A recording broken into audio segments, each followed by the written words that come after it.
કે એક સાસુમાં હતા, એને ત્યાં વહુ પરણીને આવી. વહુને ઘરે સવારે શિરામણનો રિવાજ, સવારે ખાય. અહીંયા કોઈ સવારે ખાય નહીં, મા દીકરો એકલા રહે. રાતના જમ્યા એ પછી સીધું લંચમાં ખાવાનું બપોરનું.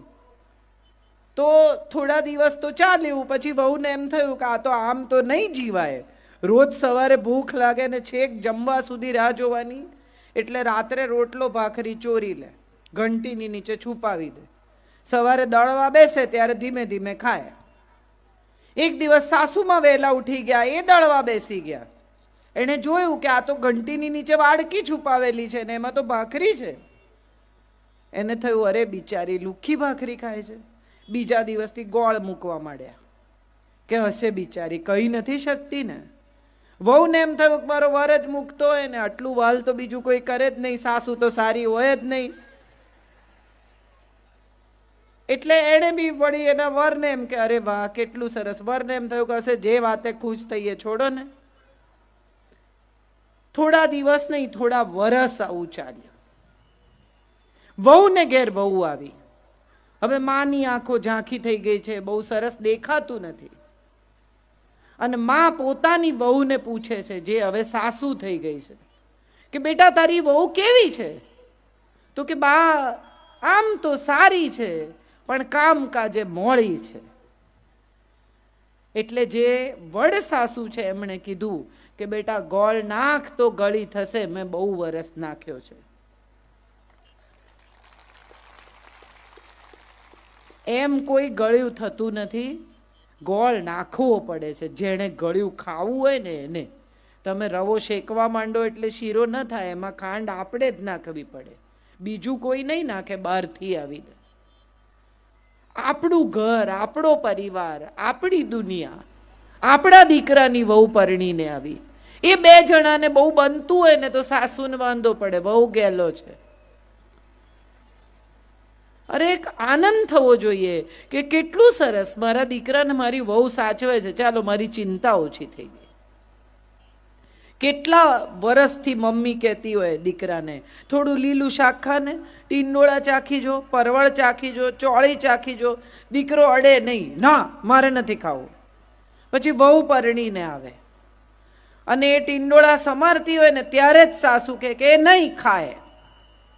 પણ પેલો આવે જમવા બપોરે ને ફટાફટ 4 રોટલી જોડે શાક ખાઈ જાય. સાસુને પડે વાંધો કે મારે કીધે ન ખાધું. ખરેખર તો આનંદ થવો જોઈએ કે 25 વર્ષમાં જે કામ તમે ન કરી શક્યા એણે 25 મિનિટમાં કરી નાખ્યું. હા કે ના? પણ વાંધો શું પડે? મારે કીધે ન ખાધું. એક સાસુમાં મંદિરથી પાછા આવતા હતા, એને રસ્તામાં ભિક્ષુક મળ્યા. એ ભિક્ષુકને જોઈને સાસુમાએ પૂછ્યું કે કેમ આજે ખાલી હાથે? તો કે ભાભી એ બહુએ ના પાડી તમારી કે ઘરમાં કાંઈ નથી. સાસુ કે એણે ના પાડી, ચાલ મારી સાથે. આખી ગલી તડકામાં ક્રોસ કરાવીને ચાલીને છેક પેલી બાજુ લઈ ગયા કે ઊભો રે. અંદર ગયા, બહાર આવ્યા ને કે કંઈ નથી, જા. અરે કે આટલું બધું ચાલીને તમે મને પાછો લાવ્યા ને હવે મને પૂછો છો કે કંઈ નથી એવું કહો છો? સાસુ કે ના પાડનારી એ કોણ? હું બેઠી છું. એ ક્યાંથી ના પાડે? ના પાડવાની હશે તોય હું જ પાડીશ. આવી સાસુની વચ્ચે આ બધા સોપો જે પડી ગયો છે, બધાને ખબર છે કે આ અમારી વાત છે. હસી નાખો. જિંદગી છે ને મજા કરવાની ચીજ છે. આપણે બધાએ જિંદગીને બહુ ભારમાં જીવવાનું શરૂ કર્યું છે. દરેક સાસુને બીક છે કે મારી વહુ પરણીને આવશે, એને જો હું થોડીક પણ છૂટછાટ આપીશ તો માથે ચડી બેસશે. કોઈ માથે ચડતું નથી. અને બીજી એક બહુ જ મહત્વની વાત, જે આપણા શાસ્ત્રોએ, આપણા સમાજે એક જુદા પ્રકારની વાત શરૂ કરી છે કે દીકરી બનાવીને રાખો, દીકરી બનાવીને રાખો. ના, દીકરી નહીં બને, એ નક્કી જ છે. દીકરી જેટલી વાલી છે એટલી વહુ ન જ હોય, એ બહુ સ્વાભાવિક પણ છે અને આપણે એવું કરવાની જરૂર નથી. વહુને વહુની જેમ જ રાખો, પણ વહુ ગૃહલક્ષ્મી છે એ યાદ રાખો. પુરુષ તો ધન કમાઈને લાવે, એનું લક્ષ્મીમાં રૂપાંતર તો ઘરમાં આવેલી દીકરી કરે છે. પૈસા કમાઈને આવે એથી ઘર નથી ચાલતું. ઘર ચલાવનારી તો તમે લઈને આવ્યા છો એ છે. આપણે બધા જ અજાણતા જ આપણી દીકરીને એટલી સરસ રીતે ઉછેરવાનો હવે તો પ્રયત્ન કરીએ છીએ. અમુક જાતની છૂટ આપીએ, અમુક રીતે મોટી કરીએ, એને ભણાવીએ, ગણાવીએ, આગળ વધારીએ, અને પછી જ્યારે પરણાવવાની આવે ત્યારે દરેક મા બાપ એવું ઘર ગોતે કે જ્યાં એને એવી છૂટ મળે. મા બાપ ઘર જોવા જાય ને ત્યારે પાછા આવીને કે 6 એસી છે ઘરમાં, 2 ગાડી છે ઘરમાં. આ સુખ નથી, આ સગવડ છે. 2 ગાડી હોય એ સગવડ છે, 6 એસી હોય એ સગવડ છે, કપડાં ધોવાનું મશીન હોય એ સગવડ છે, આ સુખ નથી. સુખ તો એ છે કે 2 જણાને એકબીજા સાથે સાંજે અડધો કલાક વાત કર્યા વિના ન ચાલે. સાંજના છેડે ભલે 11 વાગે આવે પણ 5 મિનિટ, 10 મિનિટ, 15 મિનિટ એની પત્ની સાથે વાત કરે. દિવસમાં 1 કલાક એને એવો ફાળવે કે બોલ તારે શું કહેવું છે, બહાર જવું છે, આંટો મારવા લઈ જવું, ચાલવા જવું છે. ગમે તેટલા પૈસા કમાશે પણ વાપરવાનો સમય નહીં હોય ને તો એ દાંપત્ય ક્યારેય સુખી નહીં થાય. મારા એક મિત્ર છે, હંમેશા એવું કહે છે કે મારે 100 કરોડ રૂપિયા જોઈએ, મારે 100 કરોડ રૂપિયા જોઈએ. એક દિવસ મેં એને પૂછ્યું, મેં કીધું તારે શું કામ જોઈએ 100 કરોડ, ચાલ હિસાબ કરીએ. બિલ્ડર છે એટલે કે મારે અમદાવાદમાં સુપર બંગલો બાંધવો છે. મેં કીધું 25 કરોડ રૂપિયા, ચાલ પછી. તો મને કે મારે પત્નીને દુનિયા બતાવી છે બિઝનેસ ક્લાસમાં. મેં કીધું બહુ સરસ, 5 બીજા, ચાલ પછી 30. તો કે મારે છોકરાઓને સારામાં સારી ફોરેન યુનિવર્સિટીમાં ભણાવવા છે, ચાલ 5 બીજા, 35. પછી તો કે પછી વૃદ્ધાવસ્થા માટે બી કંઈ જોઈએ. તો મેં કીધું ચાલ 40. પછી 40 એની પાસે આજે પણ છે પણ પેલા 60 કમાવાના ચક્કરમાં વાપરશે નહીં. અને પત્નીના ઘૂંટણ જતા રહેશે ને ત્યારે એને માનસરોવર ને બદ્રી કેદાર લઈ જશે. આજે હમણાં જે કરવાનું છે ને એ આપણે કરી લેવાનું છે. કોઈ કે એટલે આપણે રૂપાળા, કોઈ કે એટલે આપણે સરસ, કોઈ કે એટલે આપણી રસોઈ સરસ. ઘરમાં મહેમાન જમવા આવ્યા હોય ને પતિના મિત્ર આવ્યા હોય એટલે પત્ની કે જમવા બેસે ત્યારે કે ભાભી તમારી દાળ બહુ સરસ, એટલે તરત કે એમને કહો. એમને શું કહેવાનું, એ રોજ જ ખાય છે. પણ એ વખાણ નથી કરતા તો નથી કરતા, જેણે કર્યા એનો આભાર માનો. આપણે બધા જેની પાસેથી અપેક્ષા રાખીએ છીએ ત્યાંથી જ સુખ મળવું જોઈએ એવી આપણા બધાની શરત છે.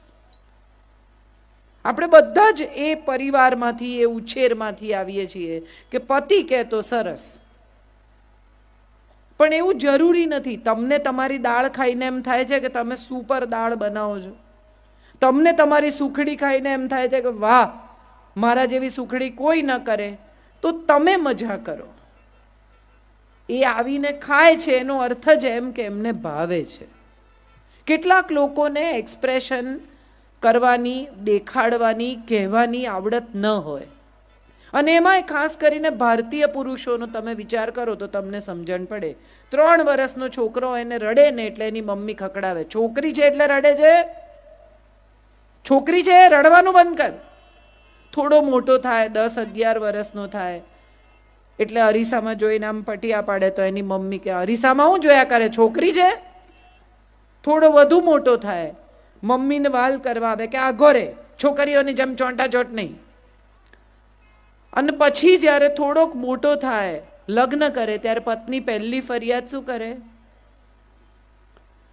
તમને તો કંઈ આવડતું જ નથી, તમને તો ઇમોશન જ નથી, તમને તો લાગણી દેખાડતા જ નથી આવડતું. પણ 3 વર્ષનું હતું ત્યારથી એને ધમકાવી ધમકાવી ને એની લાગણી એને કંટ્રોલ કરતા શીખવી. પુરુષો દેખાડે નહીં, પુરુષો દેખાડે નહીં. મારે આ બધા બહેનોને પૂછવું છે, ખરેખર અને દિલથી પૂછવું છે, તમારા ઘરમાં શરૂઆતમાં પૈસા આવવાના શરૂ થયા થોડાક, ત્યારે પહેલો મા બાપનો વિચાર કર્યો હા કે ના? હા કે ના? પછી છોકરાઓનો વિચાર કર્યો? હા કે ના? જવાબ આપો. આમ કરો છો તો હા. પછી તમારો વિચાર કર્યો, બરાબર? તમે કોઈ પણ ઘરના પુરુષ એવા જોયા છે કે જે અમદાવાદ ગયા હોય ને પોતાને માટે 6 શર્ટ લઈને આવ્યા હોય? કેમ હવે કોઈ જવાબ નથી આપતું? બધી સ્ત્રીઓ એવી ફરિયાદ કરે, હું ઘેર ન જાઉં ને ભાઈ સાહેબ ત્યાં સુધી જમે જ નહીં. તમને ખરેખર એવું લાગે છે કે 40 વર્ષના, 35 વર્ષના, 50 વર્ષના, 55 વર્ષના માણસને પીરસીને જમતા નથી આવડતું? ખરેખર કોઈને એવું લાગતું હોય તો હાથ ઊંચો કરો. એને આવડે જ છે, પણ દિવસનો એટલો ભાગ તમે સામે બેઠા હો અને તમે હો ત્યારે એ જમે એવો એનો પ્રયત્ન હોય છે. એને કહેતા નથી આવડતું, એ એનો પ્રોબ્લેમ છે. આપણે બધા જ શબ્દોમાં ના સાંભળીએ ને ત્યાં સુધી આપણને સમજણ નથી પડતી. એમની આંખમાં દેખાતો સ્નેહ, એમના સ્વભાવમાં દેખાતી અમુક પ્રકારની રુજુતા, લાગણી, એ આપણને નથી દેખાતી. હમણાં જ એક મારી બેનપણી મને કહેતી હતી કે એની દીકરી પરણીને ગઈ છે અને બધા બેઠા હોય, વાતો કરતા હોય, મજા કરતા હોય, ત્યારે અચાનક દીકરાના ફાધર, એના સસરા આવે ને એને ખભે હાથ ફેરવીને કે બેટા તું સુખી છે ને? લગભગ દર અઠવાડિયે એકાદ વાર આ સવાલ એ પૂછે. આ લાગણી નથી? એને આવડતું નથી જેવું સ્ત્રીઓને આવડે એવું. ઘરમાં ઝઘડો થાય ને ભડામ બારણું પછાડીને પુરુષ જતો રહે, તરત સ્ત્રી શું કરે? હવે તો સેલફોન આવી ગયા છે, તરત અમારે ઘેર ઝઘડો થયો, ઇમિડિયેટલી જે પહેલું દેખાયું એને ફોન કરીને ફરિયાદ કરી દેવાની. પુરુષ સવારથી એ ધુમાડો છાતીમાં લઈને નીકળે, એ સાંજ સુધી અંદર રહે. એ 4 મિત્રોને ફોન કરીને કહેતા નથી કે અમારે ઘેર ઝઘડો થયો. કે છે? બધા આમ કરે છે, કોઈ બોલતું નથી. નથી કહેતા ને? નથી કહેતા એટલા જ માટે એમને ડાયાબિટીસ થાય છે, એમને બ્લડ પ્રેશર થાય છે, એમના વાળ વહેલા ખરી જાય છે. આ વૈજ્ઞાનિક સત્યો છે. જો ઘરમાં સુખ જોઈતું હોય ને તો સૌથી પહેલી ઘરમાં શાંતિ જોઈએ. પરણીને આવેલી છોકરી પતિને ફરિયાદ કરે અને સાસુ દીકરાને ફરિયાદ કરે. આ ત્રાસ એના માટે એટલો થઈ જાય કે ઘેર કેટલા મોડા જવાય એવો પ્રયત્ન કરે. હા કે ના? હા, હા પાડે છે બધા. નહીં કરીએ એવો વિચાર આવે છે ક્યાંક? હા કે ના? એમાં આ નથી પાડતા. આપણે બધા આપણી દીકરીનું સુખ ઈચ્છીએ છીએ. આપણને બધાને એમ છે કે આપણી દીકરી સુખી થાય, સારે ઘેર જાય, એની સાસુ એ બહુ સારી, એને તો બધું પહેરવાની છૂટ, એના ઘરમાં બધું પહેરવા દે, પંજાબી પહેરવા દે, પેન્ટ પણ પહેરવા દે. પણ અહીંયા આવેલી વહુને આપણે શું કહીએ છીએ? અમારે ઘેર સાડી જ પહેરવાની ભાઈ, અમારે ઘરે આ બધું નહીં ચાલે. કેમ આવા બે ન્યાય છે આપણા? કેમ આવા બે સ્ટાન્ડર્ડ્સ છે?